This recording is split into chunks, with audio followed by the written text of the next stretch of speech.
ደቂ ሰባት ልክዕ ከም መልክዕና ባህሪና እውን ልተፈላለዩ እዩ ገሊና ሰሓቕቲ ተጫወቲ ቶሊልና ድማ ምስ ሰብ ተቐራረብቲ ገሊና ድማ ኩርዓትን ቶሎ ምስ ሰብ ምቅርራብ ዝኸብደናን ዓይነት ሰባት ኢና እስኻ ፍቂርካያ ዘለኻ ጓል ድማ ኩርዕት ክትኮን ትኽእል ነዛ ኩርዕቲ ጓል እዚኣ እትስሕበሉ ጥበብ ድማ 5 ሚስጥራት እኔእው እዞም ሚስጥራት እዚኣቶም ድማ ኣነ ብደንብ ክነግረካ እየ ካባኻ ልድለ እዞም 5 ሚስጥራት ምትግባርን ሓሳበይ ተፈቲኻዮ ድማ ቪድዮይ ላይክ ምግባርን ጥራሕ እዩ እቲ ቀዳማይ ወሳኒ ነጥቢ ክብሪ እዩ እታ ጓልሳ ድማ እቲ ናኹርዓት ኩርዕቲ ገይርዋ ዘሎ ነገር ሓደ ነገር እኒኡ እሱ ድማ ለባዕላ ለለዋ ክብርን ለባዕላ ለለዋ ግምትን ልለዓለ ስለልኾነ እዩ እዚ ክብል ተለኹ ድማ ወይ ልኾነ ጽቡቕ ነገር ልሰርሐቶ ለኹርዓ ነገር ስለለለዋ ወይ ድማ እቲ እሳ ለባዕላ ሂዋቶ ለላ ግምት ለዓበየ ስለልኾነ ስለዚ እዛ ጓል እዚኣ ስለልኾርዐት ክትጽላእ የብላይ ምክንያቱ ክብሪ ኣይሓልያ ለላ ስለዚ ድማ እቲ ለባዕላ ብልተኽብሮ መጠን ልክ እንድሕር ለይኽበርካያ እዛ ጓል እዚኣ ክተናግረካ ክተቕርበካ ኣይትኽእሊ ስለዚ እስኻ ክትገብር ለለካ እቲ ልግባኣ ክብሪ ሂብካ ክተናግራን ክተቕርባን ምሙካር ይልሐሸ ልሰብ ክብሪ ክንህብ ተለና ኣንሕና እውን ክብሪ ኢና ንቕበል እታ ካልአይቲ ድማ እቲ ሰልፍ ኮንፊደንስካ ኣርእያ ሰልፍ ኮንፊደንስ ማለት ብባዕሉ ልተኣማመን ምዃንካ ልደልዮ ነገር ልፈልጥን መስተውዓሊ ዓይነት ወዲ ምዃንካ ኣርእያ እዚ ብምንታይ ኢኻ ተርእያ ብሰልፍ ኮንፊደንስካ ብዓርሰ ምትእምማንካ ሓሳባትካ እቲ ልስምዐካ ኩሉ ስምዒት ብለይ ምፍራሕን ብለይ ምርባሽን ብምግላጽካ ብዚ ሰልፍ ኮንፊደንስካ ወይ ዓርሰ ምትእምማንካ እትመዝነሉ ሓደ መንገዲ እዩ ስለዚ ክትቀርባ ተለኻ እስኻ ብለይ ምፍራሕ ዓይን ዓይና እናረኣኻ እቲ ተደልዮ ወግዕታት እቲ ተቕርበሉ ደለኻ ሓሳባት ብግልፂ ብነፃነት ኣቕርብ ኣዋግዕያ እዚ ሰልፍ ኮንፊደንስ እዚ ድማ እዚ ዓርሰ ምትእምማን እዚ ልጓል ኢልካ ለይኮነ ልባዕልካ ኢልካ ግድን ክትገብሮ ኣለካ ልሂወትካ ኢልካ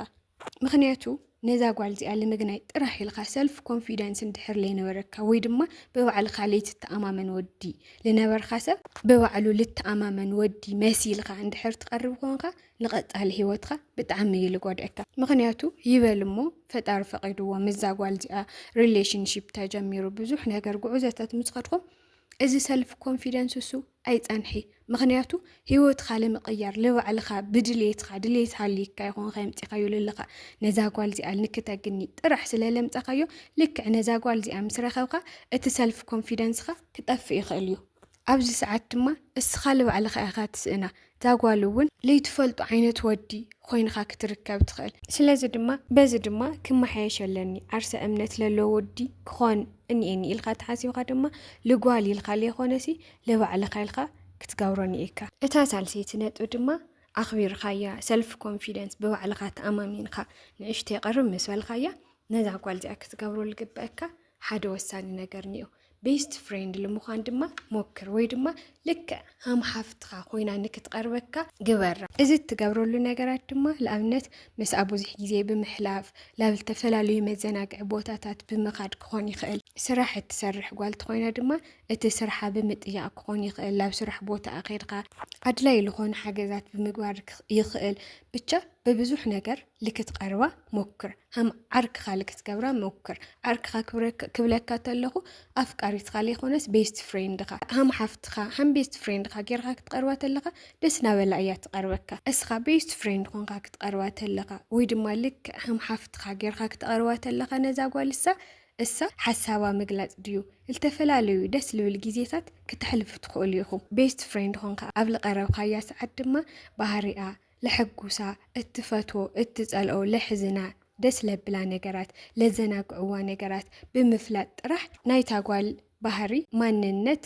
ጠባይ ኩሉ ነገር እውን ንምፍላጥ ኣየቸግረካይ እዚ ክትገብር ተለኻ ድማ ነዛ ጓልሳ ብፍቅሪ ዓይኒ ለመስሓብ እውን እናቐረብካ ኢኻ ትኸድ ስለዚ እቲ ቀድሚ ኩሉ ክትገብሮ ለለካ ነገር እዞም ሰለስተ ነገራት ምስ ሓለፍካ ቤስት ፍሬንድ ኮንካ ቀረባ ልክዕ ሃም ሓፍትካ ጌርካ ኣቕርባ እታ ራብዒቲ ድማ እትደልዮ ነገር ወይ ድማ እትልስሕባ ነገር ፍለጦ እስኻ ታእያ ትደሊ ዛ ጓል እዚኣ ታእዩ ልስሕባ ታእዩ ልሕጉሳ ኢልካ መርሚርካ ኣፅኒዕካ ፍለጣ እዚ ብምፍላጥካ ድማ ነዛ ጓልሳ ብቐሊሉ ላባኻ ልምስሓብ ወይ ምስኣ ብዙሕ ግዜ ልምሕላፍ ይሕግዙካ እዮም ሓደ ኣባሃህላን እዮም ዓሳ ክተፅምድ ክትኸተለኻ ወይ ዓሳ ክተምፅእ ክትኸተለኻ ነቲ ዓሳ ልደልዮ ምግቢ التعاسة لفتوى مقبي حيس خالوك تخادني إيكا التعاسة دما لا وخال قربكا نتا مقبي وسا مسرعي أيو تالداليا نقر مسرعي أيو لابزا مربب لغد نسخا دما إذا والسا تأيات فوتي الخاب مزنا اتفوتيوم نقرات حيسخا كتقربني إيكا إزوم نقرات يوم تاقرخا السال تدولي نقر حيسخا تتغنيخا لا وخا ليه قرب مقنيات أيه اللي السال تدولي نقر بمتنع بمفلاتون اتتدولي نقر حيسخا مقناي أي ترسع اتحمجيت دما كيت تشكل مجمرة أخبير خايا سلف كونفيدنس همللك أريخا تدوليو نقرات أريخا يا مستقراركم شوكي الخلاف فقراوي هوت زليلقا أي تأتي فقري أو قعزة هوت بعلو الفتر نقريو سلازي دما إذا قوالزي أوزو لتوعزكم لو قعزتات عند حرفوتياتك خوينا التريكا نشتي ملكتات نيو منم نقر منم عينة ملكت منم عينة نايف فقر بحر عند حر لير إيتكاقن شوكي الخا ناف فقري تأتي مغرياتو ناف فقر قدتا كتات تلقا اتلنا وراكم طبق جيزي اتلنا وراكم نحونا تركبون كوب قارئ سلالخل